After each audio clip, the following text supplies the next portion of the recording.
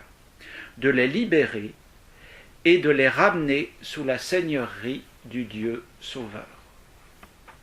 Bon, ça ne nous apprend pas que l'Église est missionnaire, on le savait déjà, mais ça le manifeste.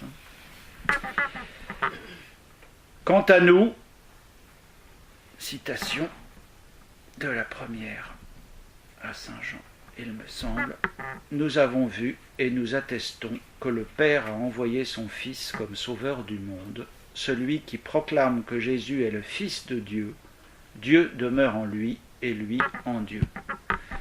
C'est le message chrétien. Voilà, ça clôt ce que j'avais prévu de dire sur le martyr.